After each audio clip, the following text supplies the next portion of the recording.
Hello மக்களே, வணக்கம். இது உங்கள் அம்மா அடுக்களை சமையல். இன்னைக்கு நான் மட்டன் கிரேவி பண்ண போகிறேன். அதுக்கு தேவையான பொருட்கள், ஃபஸ்ட்டு சின்ன வெங்காயம் ஒரு கைப்பிடி, பெரிய வெங்காயம் 2 தக்காளி, 1/2 கிலோ மட்டன், பின்ன கொஞ்சம் இஞ்சி, பூண்டு, கருவேப்பிலை, பட்டை, லவங்கம், கிராம்பு, அப்புறமா மிளகாப்பொடி, மல்லிப்பொடி, கொஞ்சம் ஜீரகத்தூள், அப்புறமா மஞ்சப்பொடி எல்லாம் எடுத்து வச்சுக்கோங்க.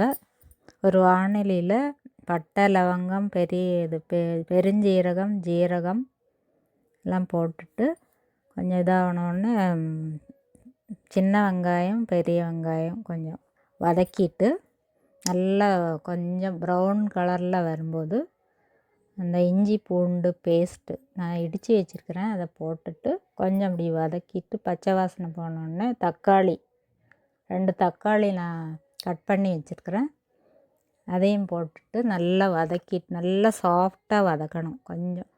அதுக்கப்புறமா அந்த மசாலா பவுடரெல்லாம் போட்டுட்டு வதக்கிட்டு கொஞ்சம் தண்ணி விட்டு வதக்கிட்டு கொஞ்சம் அந்த மட்டனை அந்த மசாலாவில் கொஞ்சம் கிளறி விட்டிங்கன்னா கொஞ்சம் ஒரு 5 நிமிஷம் நல்லா கிளறி விட்டுட்டு அப்புறமா நீங்கள் குக்கரில் கொஞ்சம் அந்த மட்டன் அந்த கிரேவி எல்லாம் குக்கரில் கொஞ்சம் வச்சுட்டு ஒரு 5 இல்லைன்னா ஒரு 6 விசில் குக்கரில் வர பண்ணிவிட்டு வெயிட் போனோடனே எடுத்துட்டு நீங்கள் சர்வ் பண்ணிங்கன்னா மட்டன் கிரேவி ரெடி. ட்ரை பண்ணி பாருங்கள் மக்களே.